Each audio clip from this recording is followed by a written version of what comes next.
인사합니다. 사랑하고 축복합니다.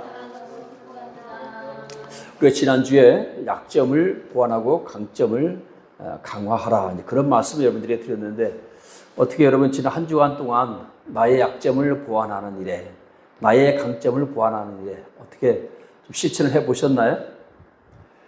자, 여러분 하루에 한 가지씩, 아니면 일주일에 한 가지씩이라도 나의 잘하는 것을 더 강화시키고 나의 약점을 보완해 나가는 그런 여러분 되시기를 주의 이름으로 축원드립니다.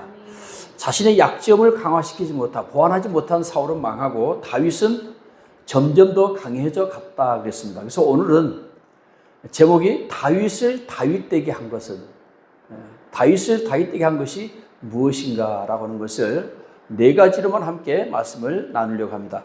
자, 첫째는 우리 본문 말씀 다시 한번 읽어볼까요? 시작. 여호와께서 사무엘에게 이르시되 그의 용모와 키를 보지 말라. 내가 이미 그를 버렸노라. 내가 보는 것은 사람과 같지 아니하니 사람은 외모를 보거니와 나 여호와는 중심을 보느니라 하시더라. 자, 하나님은 다윗이 어떤 중심을 보신 걸까요? 하나님께서 다윗의 중심을 보셨다고 했는데, 다윗의 그 중심에 뭐가 있길래, 무엇이 있어서 하나님은 그 다윗의 중심을 보시고서 다윗을 택하셨을까요? 다윗이 선택받았을 때 무슨 인류 학교를 다니고 있었던 것도 아니고 군인이었던 것도 아니고 8명의 아들 중에 마지막 8번째, 그리고 들에서 양을 치는 목동이었단 말입니다. 그때 당시에 목동이 다윗밖에 없었나요? 다윗의 형제들 가운데 기골이 장대한 형제들도 있어서 사무엘이 엘리압을 보고, 야, 정말로 왕이 될 만한 상이다. 이 말은 왕의 상이야. 왕이 될 상인가? 하나님이 아니야. 내가 이미 버렸다 그랬어요. 이미 그를 버렸는데 나는 용모와 키를 보지 않는다 그랬어요. 그게 사무엘에게 하신 말씀입니다.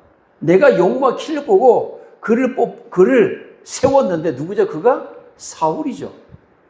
그의 용모와 키를 보지 말라. 내가 이미 사울을 버렸노라 하면서 그 중심을 본 겁니다.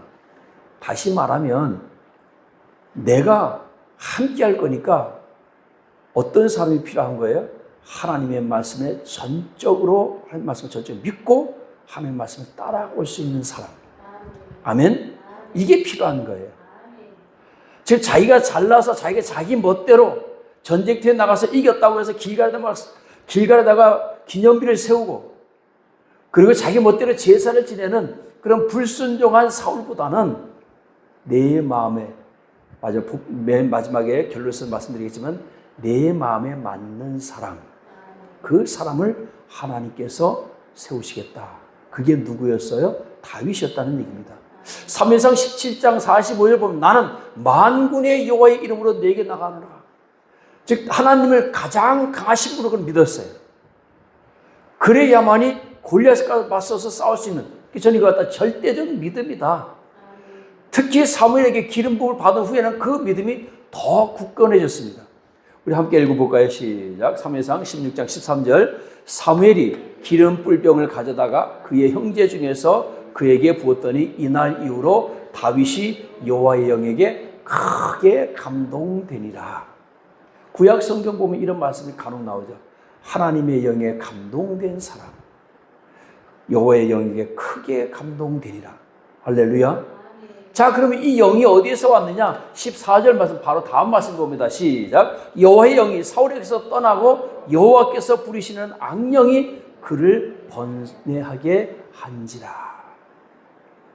여러분, 다윗에게 온 그 여호와의 영이 원래는 어디에 있었어요? 사울에게 있었습니다. 즉 사무엘이 다윗에게 기름 부음을 하는 그 순간에 이미 벌써 왕위 계승은 끝난 거예요. 실제적으로 왕위 계승은 13년 뒤에나 되어야 이제 유다 지파의 왕으로서 되지만, 벌써 이미 하나님 마음속의 왕은 누구예요? 이미 다윗으로 바뀌었습니다. 이때부터 하나님의 마음이 어디에게로? 다윗에게로 옮겨간 거예요. 오늘 사랑하는 여러분, 다윗되게 한 것은 하나님을 향한 그 중심이 다윗을 다윗되게 했다는 사실을 깨닫기를 주의 이름으로 축원드립니다. 오늘 여러분의 믿음, 그 절대적인 믿음 여러분 속에 있습니까? 하나님을 믿는 절대적인 신뢰하는 믿음. 그래서 두 번째는 하나님을 신뢰하는 믿음이 다윗을 다윗되게 했다. 한번 37절 말씀 같이 읽어봅니다. 시작. 여호와께서 나를 사자의 발톱과 곰의 발톱에서 건져내셨은즉 이 할례받지 않은 블리스 사람이니까 그가 그 짐승의 하나와 같이 되리이다. 할렐루야. 자, 여러분, 지금 다윗이 골리앗 앞에서 이렇게 큰 소리 칠 수 있는 것은 하나님을 더 절대적으로 신뢰할 수 있었기 때문입니다. 여러분, 내가 사자와 곰과 싸워서 이기는 것과 골리앗과 싸워서도 이기는 것은 또 다른 문제입니다. 하나님의 도우심을 믿고 하나님을 절대적으로 신뢰하는 그 믿음이 있었기 때문에 다윗은 골리앗 앞에 달려나갈 수 있습니다. 그래서 저는 이걸 갖다가 살아있는 간증이다. 여호와께서 나를 사자의 발톱과 곰의 발톱에서 건져내셨은즉, 즉 다시 말하면 누가? 여호와께서, 하나님께서 도우셔서 내가 사자와 곰을 내가 죽였다는 거예요. 하나님께서 도우시지 않았다면 어떻게 내가 사자와 곰을 때려잡을 수 있었겠느냐. 여호와께서 나를 사자의 발톱과 곰의 발톱에서 건져내셨은즉 이 할례받지 않은 블리스 사람이니까, 즉 골리앗에게서도 하나님께서 나를 건져내실 것이다. 할렐루야. 이런 살아있는 간증이 여러분들에게 있기를 주의 이름으로 축원드립니다. 우리가 내가 살아온 삶 속에서 하나님이 하셨다. 우리가 그러니까 그런 말씀 많이 하죠. 하나님이 하셨습니다. 하나님이 하셨습니다. 내가 한 것이 아니고 이건 하나님이 하신 겁니다. 내가 하면 할 수 없는데 하나님이 하셔서 이것을 할 수가 있었다. 도저히 불가능했지만 하나님이 도우셔서 가능했다 그랬습니다. 여러분, 지난주에도 물맷돌에 관해서 말씀을 드렸는데 우리 물맷돌 사진 한번 잠깐 볼까요? 자, 이게 물맷돌입니다. 여러분, 요즘에도 이 물맷돌 던지기 하죠. 여러분, 그 육상 스포츠에서 필드 경기 가운데 투척 경기가 있습니다. 투척 경기하면 창 던지기, 포안 던지기, 원반 던지기, 또 뭐가 있을까요? 해머 던지기가 있어요. 큰 쇳덩어리를, 동그란 쇳덩어리를 줄에 매달아서 뱅글뱅글 돌다가 휙 던지는 거죠. 멀리 던지는 사람들은 7, 80m까지도 막 던지더라고요. 이게 어쩌면 저 물맷돌에서 오지 않았을까. 저 물맷돌을 저렇게 생긴 곳에다가 돌을 놓고 뱅글뱅글 돌리면서 한쪽 줄은 놓게 되어 있답니다. 한쪽 줄 놓으면 돌이 휙 날아가서 정확하게 맞는 거죠. 역사에 의하면 예전에 그래서 이 물맷돌만 던지는 부대가 따로 있을 정도로 나중에 이것이 활성화가 됐다 그래요. 왜? 창보다는 여러분, 창은 던지는데 활과 창도 던지지만 뭐가 없을 때는 창이 없고 화살이 부족할 때는 뭐가 필요한 거예요? 돌이 필요한 거예요. 그래서 이 다윗이 이 물맷돌을 던지면서 사자나 곰을 잡을 때 원샷, 원킬, 즉 한 방에 던져서 맞춰서 쓰러뜨려야만이 내가 사는 겁니다. 만약에 한 번에 쓰러뜨리지 못하면 내가 곰이나 사자에게 잡힐 수가 있고 당할 수가 있거든요. 그러니까 얼마나 훈련과 노력을 했겠습니까? 여러분, 훈련과 노력을 했다라고 해서 할 수 있는 게 아닙니다. 전쟁은 누가 경험이 더 많아요? 사울 왕이 경험이 더 많습니다. 어깨이나 더 컸던 사울이 오히려 전쟁의 경험이 더 많아요. 그리고 그런 모든 전쟁을 다 이겼습니다.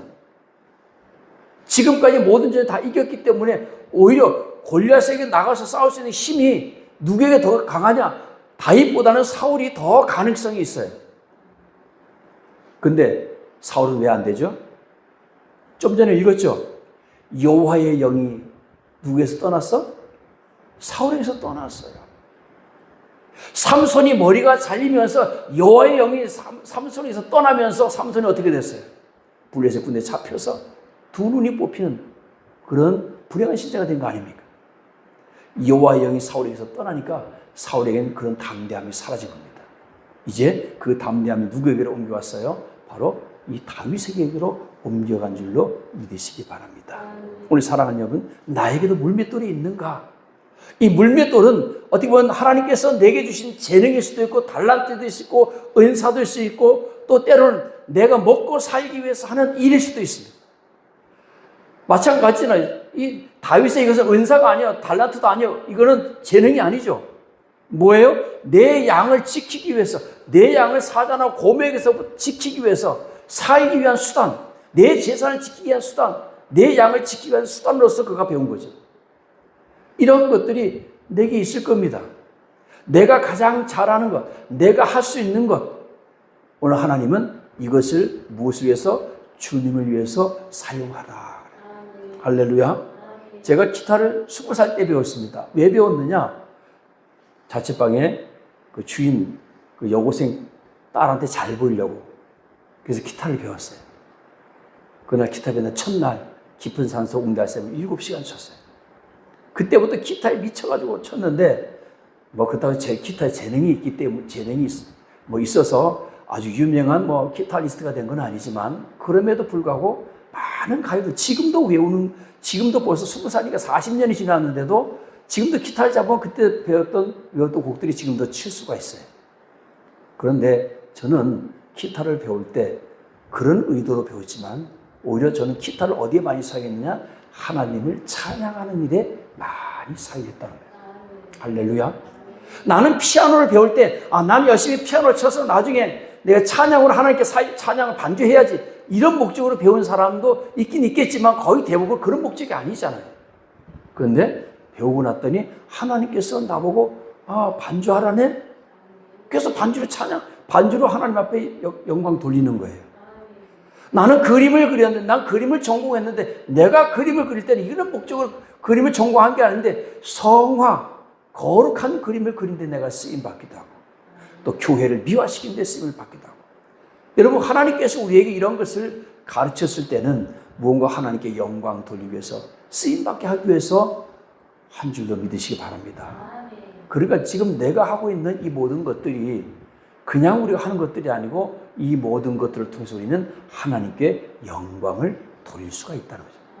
원래 목적이 아닌 하나님의 영광을 위해서 우리가 쓰임받기를 주의 이름으로 축원드립니다. 그래서 다윗이 비록 물맷돌을 아무리 잘 던졌다 할지라도, 만약에 여호와의 영이 다윗에게서 떠났다면 다윗도 골리앗 앞에서 머물러 있을 수밖에 없었을 것입니다. 여호와의 영이 크게 감동되니까 그가 가지고 있었던 그런 재능이, 그 능력이, 그 양을 사랑하는 그 마음이 이스라엘 백성들을 사랑하는 마음으로 바뀐 거예요. 아멘? 그냥 단순히 내가 저 골리앗 때려잡고 내가 전쟁 영웅이 되겠다, 그런 게 아니라, 저 하나님의 이름을 망령되이 일컫는 저 골리앗을 때려잡고 내가 이 백성을 구해야 되겠다는, 지켜야 되겠다는 그런 마음으로 나아간 줄로 믿으시기 바랍니다. 세 번째는 순종의 삶이 다윗을 다윗되게 했다. 다윗의 아버지 이새는 8명의 아들이 있었습니다. 그 중에 3명은 군대에 가서 지금 이 전쟁터에 나와 있는 거예요. 전쟁이 참전 중에 있습니다. 그래서 아버지가 곡식가루를 주면서 형들에게 가서 전해주고, 전쟁이 잘 있는지 좀 문안도 하고, 그리고 치즈 열등을 만들어서 천부장에게 주고 형들의 안부를 살피고 증표를 가지고 와라 해서 갔더니 그런 상황이 벌어지고 있었던 거예요. 이스라엘 백성들, 이스라엘 군인들 가운데는 겁먹고 탈영하는 사람들도 있고, 그리고 블레셋 군대는 골리앗을 앞세워서 완전히 기세가 등등하고, 이스라엘은 주눅이 든 데다가 두려워서 탈영하는 사람들까지 생겨나는 그런 상황 속에서 다윗이 그 상황을 보게 된 것입니다. 그럼 아버지는 왜 다윗 위로 아직 4명의 형제가 있는데 왜 굳이 제일 막내를 보냈을까요? 아마도 아버지가 다윗을 그 형제들 중에 가장 신뢰하지 않았을까? 가장 신뢰했기 때문에 얘는 심부름을 보내면 확실하게 자기 일을 할 사람이었기 때문에, 그래서 다윗을 보낸 것을 믿으시기 바랍니다. 다윗은 또 하나님의 때를 기다리는 순종의 사람이었습니다. 사울을 2번 죽일 수 있는 기회가 있었지만 하나님의 때를 기다렸습니다. 몇 년이나 도망자 생활까지 약 한 13년의 세월을 기다렸습니다. 또 다윗은 하나님의 뜻을 먼저 묻는 그런 순종의 사람이었어요. 전쟁을 할 때도 항상 그는 먼저 하나님께 물어봤습니다. 하나님, 갈까요 말까요? 칠까요 말까요? 항상 하나님께서 가라 하면 가고 멈추라 멈추고 돌아가라 하면 돌아가고 매복하라 하면 매복하고 하나님께서 하라는 대로 했더니 전쟁에서 계속 이기는 겁니다. 가는 곳마다 이기는 거예요. 할렐루야. 그렇다고 해서 왕이 되었어요. 왕이 되었으니까 이제는 내 마음대로 해야지. 왜? 왕이 됐으니까 이제 끝났어. 이제 내 기도의 목적 이뤘잖아. 왕이 됐잖아. 그럼 이제 내 마음대로 해야지. 그런데 다윗은 그러지 않았습니다. 왕이 되었어도 자신의 판단보다는 하나님의 인도를 먼저 구했습니다. 아들 압살롬이 반란을 일으켰어요. 도망가는 중에도 하나님께 기도합니다. 이게 누구예요? 다윗입니다. 다윗은 하나님께 묻고 하나님이 말씀하면 그대로 순종했습니다. 여러분, 순종하고 복종은 다르죠. 복종은 하기 싫은데도 하는 게 복종이잖아요. 근데 다윗은 항상 순종했습니다. 하기 싫은데, 하나님 하기 싫은데 아니라 항상 기쁨으로, 즐거움으로, 감사함으로, 하나님께 순종함으로 하나님께 모든 것을 맡긴 줄로 믿으시길 주의 이름으로 축원드립니다. 자, 네 번째는 다윗을 다윗되게 한 것은 회개하는 마음이 다윗에게 있었습니다. 우리 사무엘 12장 이하에 보면 이제 밧세바 사건이 나오는데요. 밧세바 사건에서 나단에게 책망을 받습니다. 어떤 책망을 받냐면 나단이 선지자인데 다윗 왕을 찾아왔어요. 왕을 찾아와서 예를 들어서 이렇게 얘기합니다. 부자가 양도 많고 소도 많은 부자와 그리고 양 한 마리, 그것도 새끼 양 한 마리밖에 없는 가난한 사람이 있는데 그 부자에게 손님이 왔어요.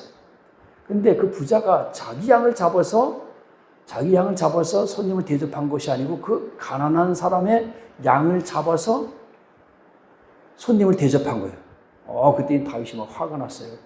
도대체 그런 놈이 어디 있냐. 당장 잡아다 그러면 죽게 된다고. 그 사람이 바로 당신이요. 밧세바 사건을 나단 선자가 책망을 한 건데요. 자, 이게요. 왜 이런 일이 생겼느냐. 다윗의 역사에서 참 흠이 있어요. 다윗도 완벽한 사람이 아니에요. 사람이니까 흠이 있을 수 있습니다. 근데 흠이 뭐냐? 바로 밧세바, 우리아의 아내 밧세바 사건입니다.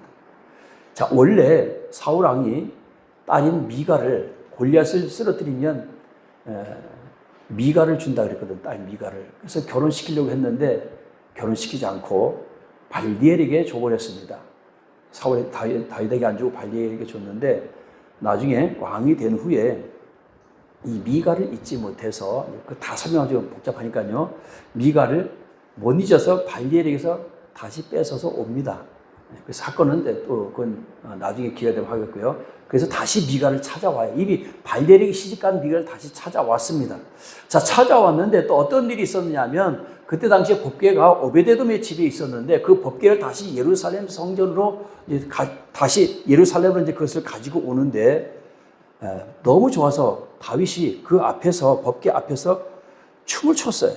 근데 춤을 췄는데 그냥 실수해서 바지가 내려갔네. 그랬더니 그것을 창 밖에서 이렇게 창으로 이렇게 밖을 보니까 다윗은 막 춤을 추고 있고 막 사람 많이 모인 곳에서 춤을 추고 있는데 다윗이 바지가 내려가니까 그걸 갖다가 미갈이 나중에 핀잔을 준 거예요. 어떻게 하녀들 앞에서 그렇게 그냥 민망하게 바지가 벗겨지도 춤을 추냐. 근데 여러분, 남자들은요 한번 삐지면 무섭습니다. 다윗이 이 일로 삐졌어요. 그렇게 사랑하는 미갈을 이미 시집간 미갈을 다시 데려와서 다시 왕비로 삼았을 정도로 사랑했던 그 미갈을 그 이후로 평생 동안 보지 않습니다. 그리고 나서 밤에 담벼락 길을 걷다 보니까 밧세바가 목욕하는 걸 보고 그만 혹해서 그 밧세바를 뺏어옵니다. 그 우리아는 지금 전쟁터에 나가 있어요. 그래서 이 남편이 있잖아. 근데 벌써 이 밧세바가 임신을 해버렸네. 큰일 났잖아요. 아직 뭐 다 생략하고 안 되겠다. 저 우리아를 죽여야 되겠다. 어떻게 죽이느냐. 그래서 전쟁터에 있는 사람들한테 명령을 내립니다. 전진해놓고 나서 돌격 앞으로 하고서 돌격 앞으로 갔다가 우리야만 빼고 뒤로 싹 빠져라. 그래서 우리야를 그만 전쟁터에서 죽게 만들었어요. 이거 뭐죠? 지금 다윗이 엄청난 죄를 진 거죠. 남의 아내를 뺏어온 죄에다가 지금 청부 살해를 한 거예요, 이게. 다윗이. 그 위대한 다윗 왕이. 여러분, 요즘 같으면 이 정도면 그냥 뭐 탄핵감이죠. 이거 탄핵감이고 그냥 이거는 사형감이죠. 남의 아내를 뺏은 것도 모자라서 어떻게 했다? 청부 살해까지 한 거예요. 이거를 지금 누가 책망한 겁니까? 나단 선지자가 책망을 한 거예요. 만약에 이 다윗 왕이 그때의 악한 마음을 가지고 이 비밀을 알고 있는 나단 선지자를 어디 감히 왕에게 그런 망발을 하냐고 해서 처단할 수도 있는데, 이 다윗이 그 길로 회개했습니다. 자신의 죄를 인정하고 회개합니다. 오늘 시편 51편 말씀 우리 함께 같이 읽어볼까요? 시작. 주의 얼굴을 내 죄에서 돌이키시고 내 모든 죄악을 지워주소서. 하나님이여, 내 속에 정한 마음을 창조하시고 내 안에 정직한 영을 새롭게 하소서. 아멘. 이게 시편 51편이 바로 나단이 찾아와서 다윗에게 죄를 고했을 때 다윗이 지은 시입니다. 그 시편 전체, 이 51편 전체를 읽어보면 거기에 정말 다윗이 진심으로 회개하는 모습이 보여요. 그래서 하나님께서 그러한 다윗을 끝까지 사랑한 겁니다. 그러니까 뭘 본 거예요? 중심을 본 거예요. 똑같이 여러분, 사무엘이 사울 왕을 책망했어요. 책망했을 때 사울이 회개하고 통에 자복하고 내 죄를 고했더라면 어쩌면 모르겠어요. 사울의 왕이 더 길어질 수도 있었는데 사울은 회개하지 않았습니다. 사무엘 회개하지 않았어요. 오히려 사무엘이 여러분, 하나님 앞에 사울이 날 죽이면 어떻게 해요? 라고 하는 살해 위협까지 느낍니다. 하나님께서 저 다윗에게 가서 기름을 부어 왕으로 삼으라 했을 때 사울이 알면 저 죽습니다. 그러니까 사무엘이 사울에게 갈 때, 이새의 집에 갈 때 뭐라고 하고 가요? 그냥 예배드리러 왔다 하고 갑니다. 그렇게 해서 다윗에게 기름을 부은 거예요. 결국은 사울 왕이 회개하지 않은 거예요. 회개하지 않으니까 그는 버림받게 되고, 만약에 여기서 다윗이 회개하지 않고 사울의 길을 걸어갔다면 역시 다윗도 버림을 받았을 것인데, 하나님은 뭘 봤다고요? 다윗의 그 중심을 보신 겁니다. 다윗은 회개할 것이다. 잘못된 가더라도 다윗이 돌이킬 것이다. 할렐루야. 눈물로 침상을 적시면서 하나님 앞에 회개했습니다. 그러나 하나님은 죄는 용서해 주셨지만 채찍은 거두시지 않았어요. 죄는 용서했지만 매는 들었다는 얘기죠. 그래서 바스바에서 난 아이가 죽습니다. 그리고 그 다음에 태어난 아이가 바로 솔로몬이에요. 오늘 결론의 말씀을 드립니다. 우리 사도행전 13장 22절 함께 같이 봅니다. 시작. 다윗을 왕으로 세우시고 증언하여 이르시되 내가 이새의 아들 다윗을 만나니 내 마음에 맞는 사람이라 내 뜻을 다 이루리라. 아멘. 여러분, 사도행전에서도 사도 바울도 내 마음에 맞는 사람이다. 누가? 다윗이. 하나님이 그렇게 말씀하셨다는 겁니다. 오늘 사랑하는 여러분, 하나님의 마음에 만든 사람이 어떤 사람이에요? 오늘 말씀드렸던 것처럼 절대적으로 하나님을 믿고 신뢰하고 또 회개하고 이런 것들이, 이런 순종의 사람으로 나아갈 때 바로 하나님의 마음에 맞는 사람이었다는 거죠. 그래서 다윗의 일생을 보면 다윗이 왜 하나님의 마음에 맞는 사람이었는가라고 하는 것을 알 수 있습니다. 저는 물론 다른 말씀들 다 우리가 전 수긍이 가지만 더 수긍이 가는 것은 자신의 잘못을 하나님 앞에 철저하게 회개한 것, 책망받았을 때 회개한 것. 따라서 합니다. 책망받을 만한 믿음의 수준이 되자. 아멘. 이게 안 됩니다. 저도요, 책망받으면 삐져요. 그렇잖아요. 여러분, 누가 나를 책망하는데 여러분 누가 좋아할 사람 어디 있어요? 누가 나한테 잔소리하면 좋아할 사람 어디 있어요? 없어요. 근데 우리는 이게 바로 뭐예요? 만약에 나를 누가 책망했는데 내가 그것을 못 받는다면 이것이 바로 나의 약점이 되는 거예요. 근데 잘 안 돼. 30년도 같이 살면서 이렇게 이제 아내가 충고하잖아요. 그러면 받아줘야 되는데 처음엔 잘 돼. 그렇지? 처음엔 잘 돼. 근데 어느 순간부터 안 되기 시작해. 그 순간이 와요. 그걸 넘겨야 됩니다. 따라서 합니다. 아내의 말에 내 말을 얹지 않는다. 그것만 있나요? 남편의 말에 내 말을 얹지 않는다. 선생님의 말에, 선생님의 말이 아니지, 선생님의 말씀에 내 말을 얹지 않는다. 아멘? 지금 이게 무너지니까 사회가 다 무너진 겁니다. 요즘 교권군이 참교육인에서 뭐 드라마 나오는데 뭐 사람들 굉장한 통해서 막 굉장히 대리만족을 느끼는 것 같은데요. 왜 참교육이 안 되죠? 선생님의 말씀에 내 말을 얹으니까. 누가? 학생부터 부모님부터 옛날에 선생님의 그림자도 안 밟았는데 이제는 선생님의 그림자가 아니라 선생님의 뺨이 뭐 그냥 내 동네 북이니까. 그러니까 이거 교육이 제대로 세워지겠습니까? 오늘 사랑하는 여러분, 우리가 스승님의 말에, 리더의 말에, 부모님의 말씀에, 남편의 말에, 아내의 말에, 친구의 말에 내 말을 얹으면 상대방의 마음이 상하게 돼 있어요. 말을 얹지 않기를 주의 축원드립니다. 오늘 말씀과 같이 내 마음에 맞는 사람이라. 오늘 하나님께서 권순덕은 하나님의 마음에 맞는 사람이야. 이런 말씀을 들을 수 있는 저와 여러분 되시기를 주의 이름으로 축원드립니다. 그래서 이 한 주간에도 하나님의 마음에 맞는 사람이 되시기를 주의 이름으로 축원드립니다. 늘 점검해 보시기 바랍니다. 나는 하나님의 마음에 맞는 사람인가? 나는 오늘도 내 약점을 보완해 나가고 있는가? 오늘도 나는 내 강점을 계속 강화시켜 나가고 있는가? 그것을 늘 점검하면서 체크하면서 이 한 주간도 살아간 저와 여러분 되시기를 주의 이름으로 축원드립니다. 우리 옆 사람과 인사합니다. 하나님의 마음에 맞는 사람이 되자. 하나님의 마음에 맞는 사람이 됩시다. 할렐루야. 기도합니다. 오늘도 살아계셔서 역사하시는 아버지 하나님, 오늘 우리